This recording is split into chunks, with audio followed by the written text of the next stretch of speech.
जय श्री कृष्णा। दोस्तों, क्या जीवन में जो कुछ भी हमारे साथ होता है वह सिर्फ संयोग है या हमारे पिछले जन्मों के कर्मों का फल? इस रहस्यमयी सवाल का जवाब छुपा है आज की इस अद्भुत कहानी में। दोस्तों, प्राचीन समय की बात है। अवंती नामक राज्य का राजा विक्रमसेन न्यायप्रिय, वीर और विद्वान था। वह अपनी प्रजा का अत्यंत ध्यान रखता था, लेकिन पिछले कुछ समय से उसे एक विचित्र सपना बार बार आता था। वह देखता कि एक घना जंगल है जहाँ एक विशाल वृक्ष के नीचे एक साधु ध्यान लगाए बैठा है।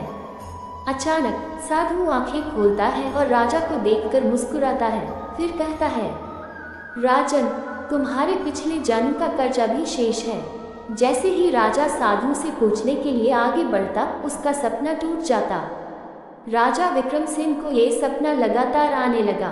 उसने राज्य के सभी विद्वानों और ज्योतिषियों को बुलवाया, लेकिन कोई इसका रहस्य नहीं समझ सका।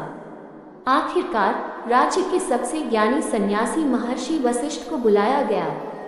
राजन, यह कोई सामान्य सपना नहीं, बल्कि तुम्हारे पूर्व जन्म की सच्चाई है। तुम्हें इस रहस्य को जानने के लिए तपस्या करनी होगी और अपने भीतर छिपे सत्य को जागृत करना होगा।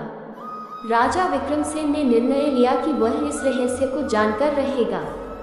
वह अपने सिंहासन को छोड़कर साधु का वेश धारण करके जंगल की ओर निकल पड़ा।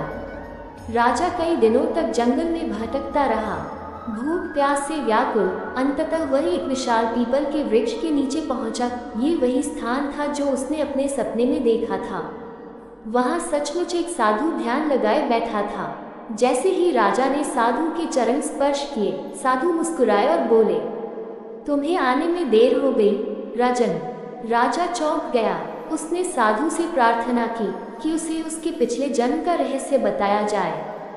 साधु ने राजा को अपनी आंखें बंद करने को कहा। जैसे ही राजा ने आंखें मूंदी, उसे एक अद्भुत दृश्य दिखाई देने लगा। वह देखता है कि वह एक अलग समय, एक अलग शरीर में है।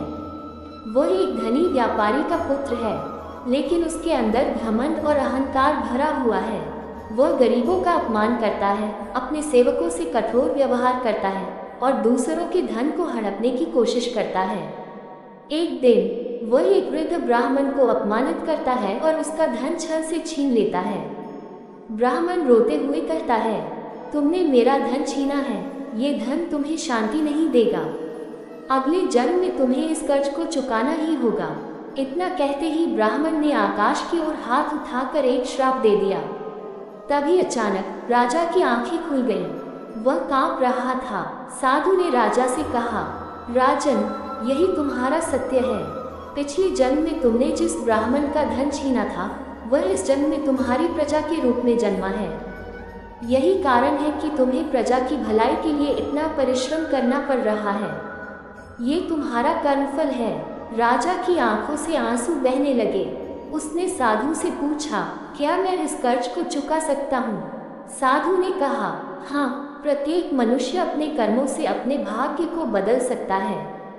यदि तुम निष्काम कर्म करो, प्रजा के प्रति प्रेम और सेवा की भावना रखो, तो तुम्हारा कर्ज समाप्त हो जाएगा।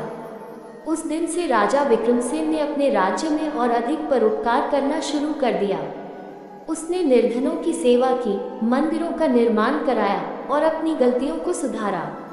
कुछ वर्षों बाद जब वह दोबारा साधु से मिलने गया, तो साधु ने मुस्कुराकर कहा, राजन, अब तुम्हारा कर्ज समाप्त हो चुका है।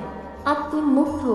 दोस्तों, ये कहानी हमें सिखाती है कि हमारा वर्तमान जीवन हमारे पिछले कर्मों का प्रतिबिंब है। यदि हम अच्छे कर्म करेंगे तो हमारा भविष्य भी उज्जवल होगा। कर्म ही भाग्य को बदल सकता है।